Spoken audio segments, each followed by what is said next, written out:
Hi everyone, this is Avery Robichaux, and for today's video I've asked Pilar Martinez, a family member who's fluent in Spanish, to be my conversation partner today. Pilar, say hello. Hello everyone. You're not in frame. I am not. Sorry. No, that's okay. Okay. Go Okay. forward, maybe. Yeah. Okay. So in today's video I wanted to do two things. The first was I wanted an opportunity to practice a real conversation in Spanish that I would have with my students for the first time when they come into my classroom. I think the first conversation is really important to help ease their anxiety. And I know I'm supposed to talk to them in English, but I wanted to be able to at least have a little bit of a conversation to be able to ease their anxiety for their first day in class. And then the second thing was, in English I want to have a conversation with Pilar about the similarities that we experienced when learning our second language. So for hers it would be English, and for me it's Spanish. So for our conversation, me and Pilar are going to record a conversation pretending that she's my new 4th grade student in my ELA class, and I will be her teacher, meeting her for the first time. Hola, mucho gusto. Mi nombre es Señorita Robichaux. Soy tu nueva maestra. ¿Cómo te llamas? Hola, me llamo Pilar. Estoy encantada de conocerte también. Estoy aprendiendo español y no sé mucho. ¿Tú hablas inglés? Solo estoy aprendiendo inglés, pero tampoco sé mucho. Pero disfruto aprenderlo y practicarlo. Muy bien. Muy bien. ¿Tenemos algo en común? Ambos estamos aprendiendo un nuevo idioma. Aprender un nuevo idioma es difícil, pero me hace sentir mejor saber que también estás aprendiendo un nuevo idioma. Vamos a ver tu escritorio y donde puedes poner tu mochila. Gracias. De nada. ¿De dónde eres? Soy de Bogotá, Colombia. Nunca y ido a Colombia, pero me gustaría ir algún día. Sí, es muy diferente. Cuéntame, right? Cuéntame un poco de ti, pero habla despacio para mí.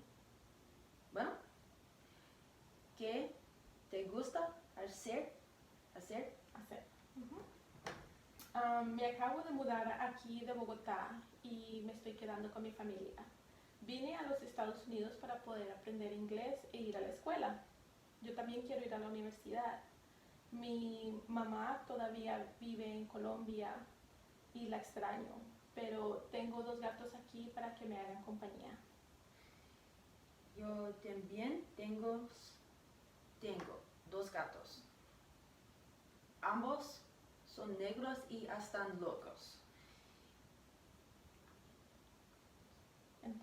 Entonces, también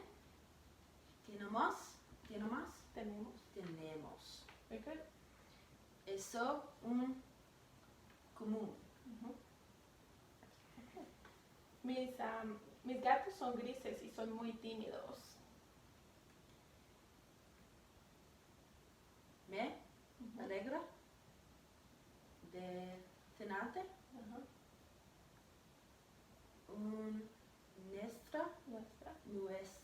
Nuestra clase. Sígueme. Sígueme. Y tu Presentaré Mhm. a todos. Okay.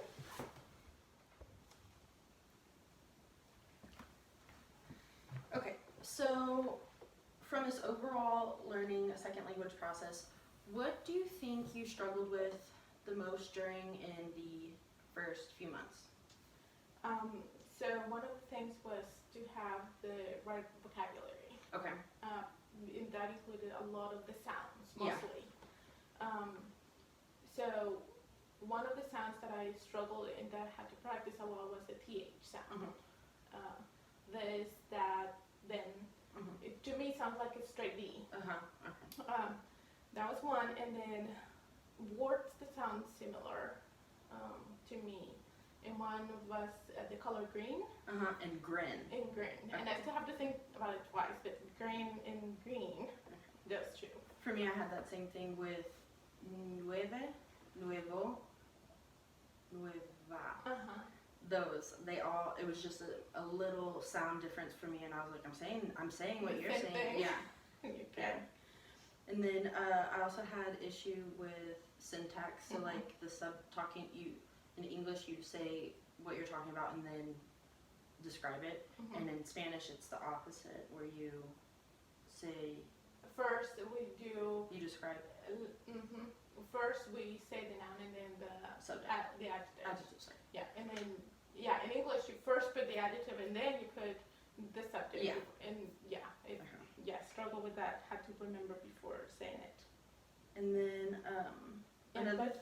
another thing we talked about was input, having enough exposure to actually hearing the language. For me, it was, you're the only person I know who speaks it like fluently, and then I have like the computer I've been using to teach myself, but it's a very robotic voice, and I don't think it has the accents correct. Okay. And to me, sometimes it's really fast too, so sometimes I wish I could slow it down. You know, whenever I ask you to say a word and I'm like staring at your mouth and like saying it like that, sometimes I need that to be able to get the pronunciation. Yep, for me it was the same. I only had exposure when I was in class learning English, and then at home only on the TV.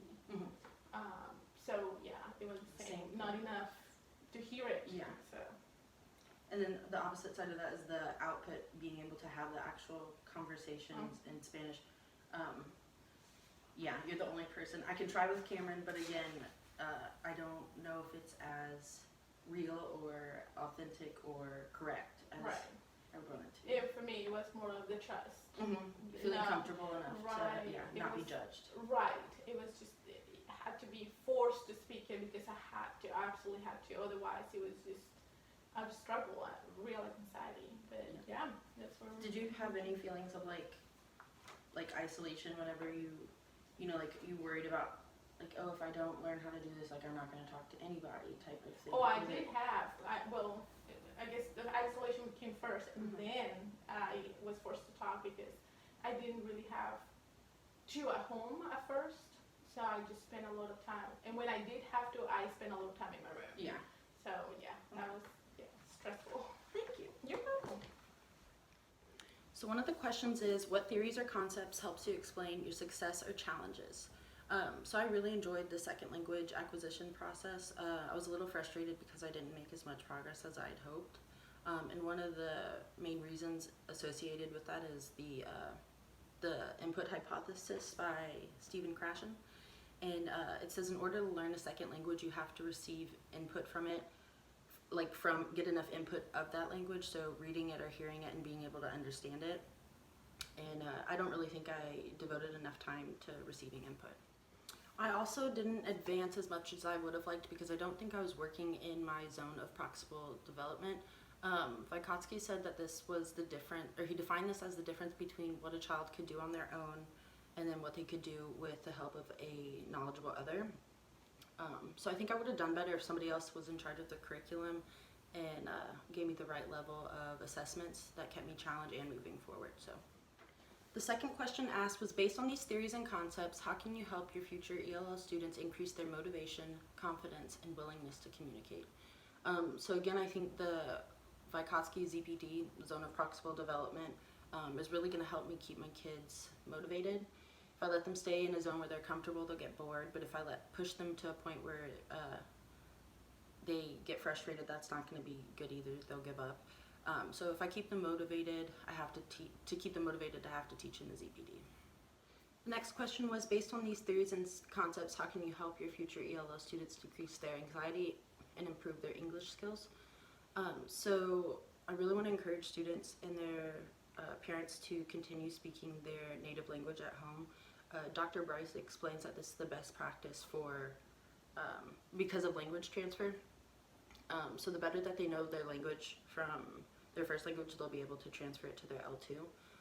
And then the input hypothesis, also by Stephen Krashen, was something that I also thought was going to be important to my teaching.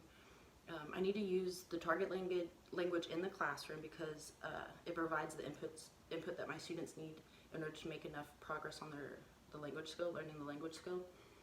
So if I don't make sure they get enough input, they'll get stuck in one of the lower SLA stages. So I think that's going to be something that's going to really help my teaching too. The last theory I wanted to talk about was Stephen Krashen's effective filter hypothesis, and it says that 3 things: motivation, self-confidence, and anxiety can either improve or interfere with the student's second language acquisition process. So as a teacher, reducing the anxiety in my classroom is going to be crucial, and I think it's done by creating a safe environment where they feel like they're comfortable to take risks and make mistakes. Here's an example of my writing.